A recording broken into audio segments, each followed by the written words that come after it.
Hey guys, so this will probably be the last video, I think. I think we should be able to cover the rest of the other areas of the site in this video. Um, so hopefully you've viewed the first two videos and they've made things a bit more clearer, I hope.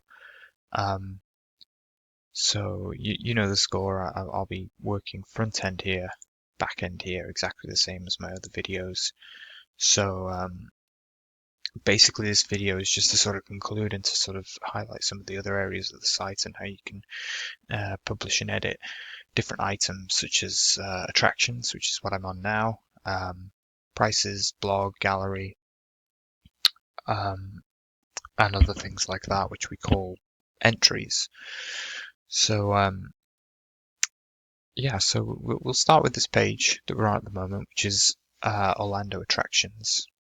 Now I've put in some of the ones that were originally on the old website. And I'll show you how to do that now because obviously Florida is, it's always adding new attractions, and I'm sure that you'd want to sort of keep the site up to date and keep all the latest attractions in this page. So the way that these kind of entries work is very, very similar to the way that testimonials work. And if you remember testimonials, we don't go to pages, we use content. And we would use the content publish feature.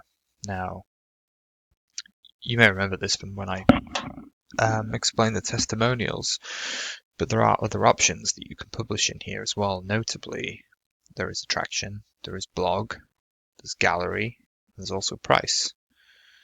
The main ones that you'll need to use are testimonials, possibly attraction, blog, definitely, and gallery, I would think. So the whole system works exactly the same way that testimonials work. That if, say, for example, a new theme park opened in Florida and you wanted to, showcase that on this page, then it would just, be as easy as going to content, publish an attraction, and that takes you to this page. And all it will ask you for is a title, which obviously is there. It will ask you for an image, which obviously will be here, description, which will be displayed here, and the attraction website. Now this will just be a www URL, as we can see for, at the bottom there. Obviously it's going to Disney World.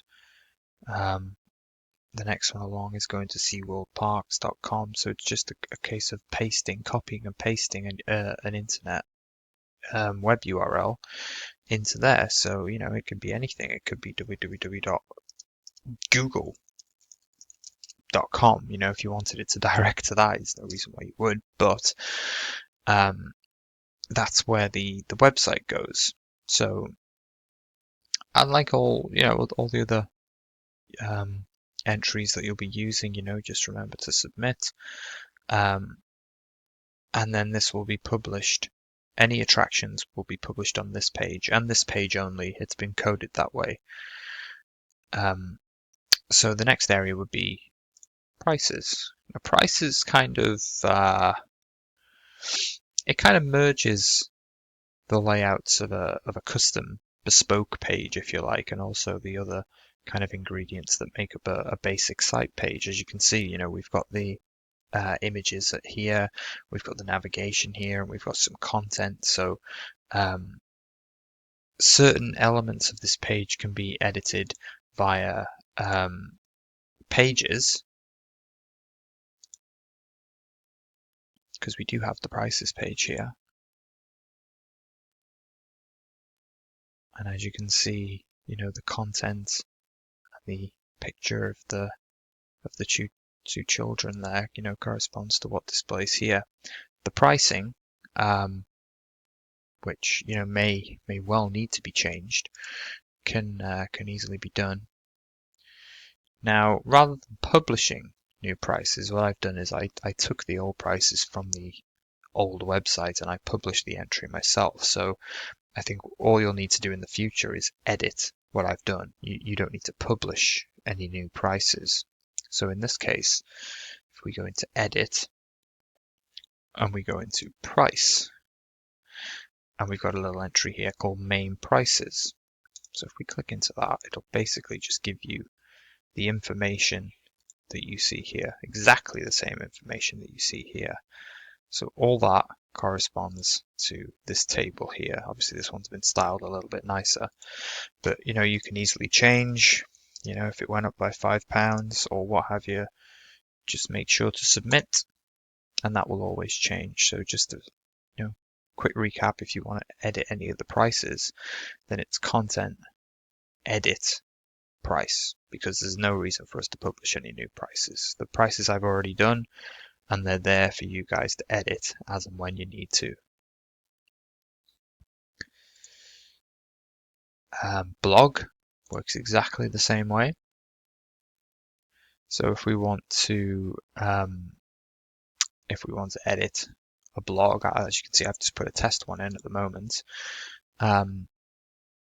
Same procedure exactly. You would go to content. If you want to publish a new blog, you go to publish a blog. If you want to edit a blog, you can edit one of the current blogs. So there are there's 3 test ones in there, which, as you can see, they're closed. They're not visible on the website because they're only test ones. But We Have an Awesome Website is something relevant that I thought would be relevant on the website. So and that is open. So if we have a look at this blog, and I put in some blurb, title. The body is optional to have a 2-column layout. So if you just fill in this column with text, it will span the full width of the page, like there. But if you choose to use the column 2 and put some text in here, then this here will be divided down the middle, and it would be like a newspaper layout, if you like.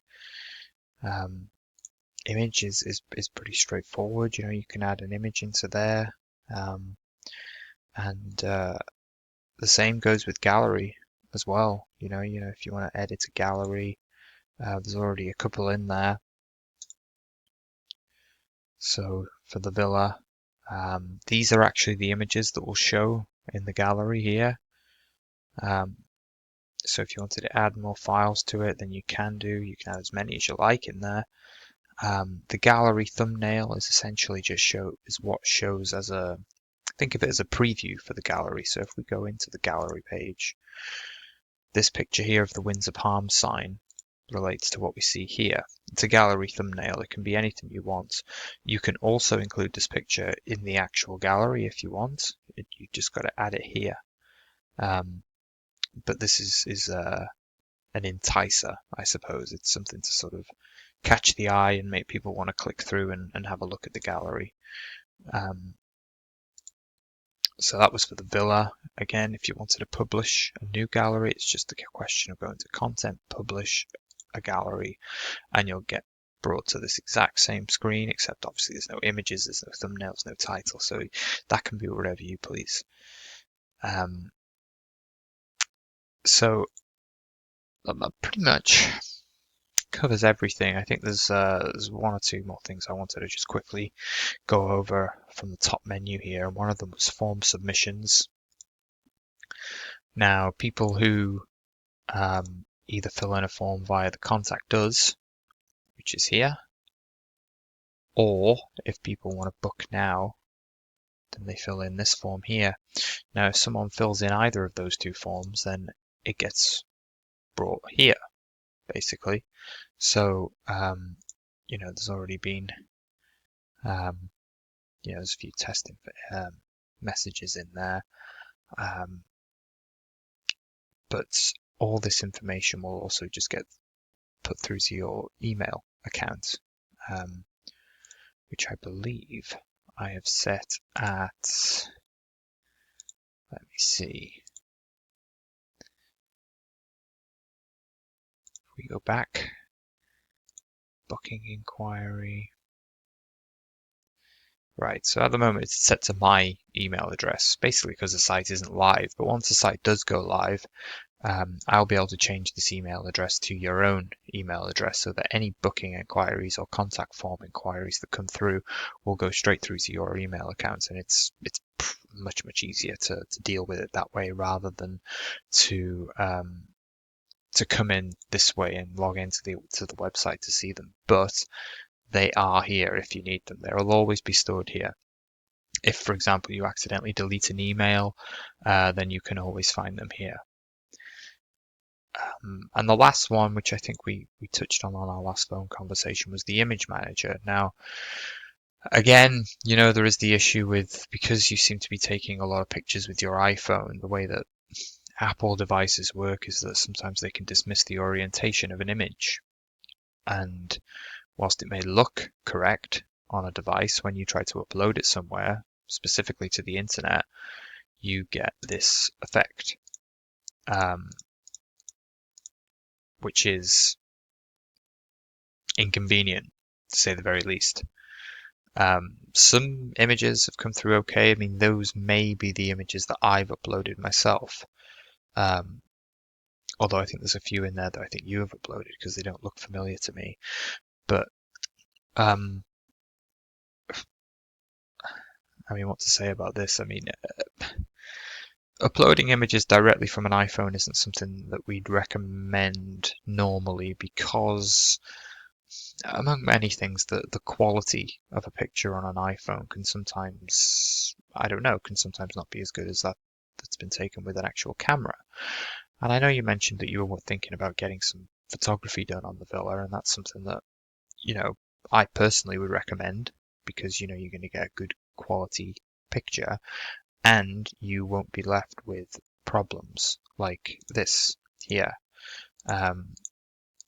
which is all down to a problem that a lot of people are having. If you read about it online, and it's just down to a bug almost in Apple's software that sort of disregards the orientation of an image. So if you take an image, the way you're holding your Apple device, whether it's upright or to the side or, upside down or something like that, can actually have a really telling effect on the image when you come to upload it to a website. So that's something that is, as of yet, is something that we can't really do much about. But in terms of managing your images from this window, if it's very easy to rename, to delete images, and to upload images. I mean, uploading images is as easy as pressing the upload file button on the left here. If you want to delete an image, all you have to do is just click on it, right click, and you've got these options here. When you make sure the image is actually selected with a click, and then you can right click and delete or rename or whatever you need to do. You can also add the subfolders here on the left hand side. That's just a case of once you're above the parent folder, if you like, in this case it's general images. If you were to click on that, and if you were to right click again, you can create a new subfolder. So if you had if you wanted to dedicate a folder just to the pool or Disney World or something like that, then you can do that, and it just helps you organize your images a little bit better. So yeah, I really hope that these videos rather have helped you get a better grasp of the website.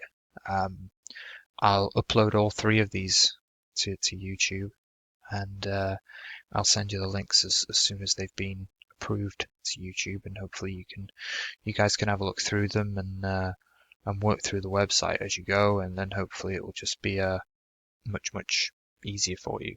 So let me know how you get on. Thanks, guys.